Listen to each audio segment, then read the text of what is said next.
Unlike previous versions of the PlayStation or other game boxes, the PlayStation was designed to be a home computer as well. And in addition to the Game OS, you can also run an entire Linux operating system. So last year, Sony contracted our company to develop a version of Yellow Dog Linux, which is our product, for the PlayStation 3, and that's what we're running here today. It's unique because the PlayStation can now be, for an independent, for a home user, it can be a movie player, an MP3 player. You can watch your home videos on it. You can also play games, and now it's your home computer as well. So we have over 2,000 applications that ship on our single install DVD. Everything from web browsers to your Open Office, which is a Microsoft Office compatible suite, web browsers, email clients, game, pretty much everything you need. Basically, you got a web browser. This is Firefox, which is a very famous open source web browser, and we've got a little thing running in the background that tells you about how the CPU is doing and all different applications that are running. A little bit more geek oriented, but it's kind of fun to look at how things. We've got game running. Game is your instant messenger, and we've got a lot of applications, accessories, games, graphics, internet programs, office suites, programming tools. And what's really nice about the PlayStation is that it's the same processor that's inside some of the really high-end IBM systems. So you can use the PlayStation as a development box and also as a front end to larger performance supercomputing systems that are built on the cell processor.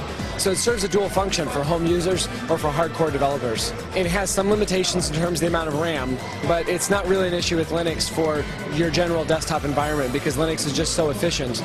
In terms of the multiple cores, having 9 cores on a single CPU is absolutely incredible. And when you optimize your applications for those cores, we're seeing incredible performance.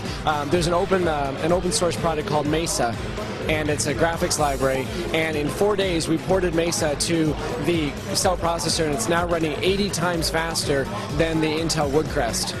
So when you power on the PlayStation, you have a choice. You can either run the Game OS to run your games, or you can choose Linux, and you can just boot back and forth. So every time you boot, you have a choice of which one you want to run. And both of them are running native on the hardware.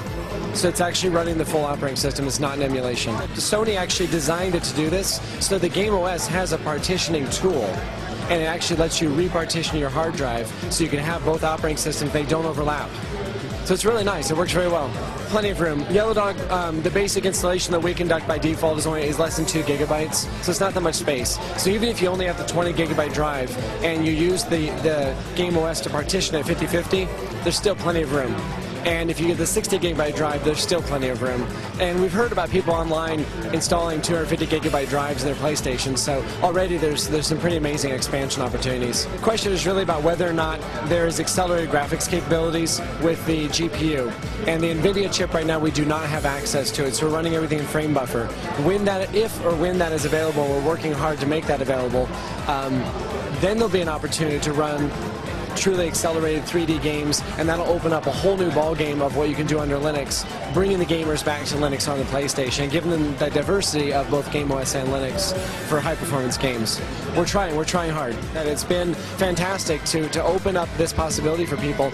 Honestly, I've never been to a show that's so Windows-centric. In our world, everything's Linux, and so it's been fun to show people what Linux is about, and actually, some of these people have never used Linux before, which surprised me. So it's been fun to open up that door and get a whole new user base excited about Linux on the PlayStation.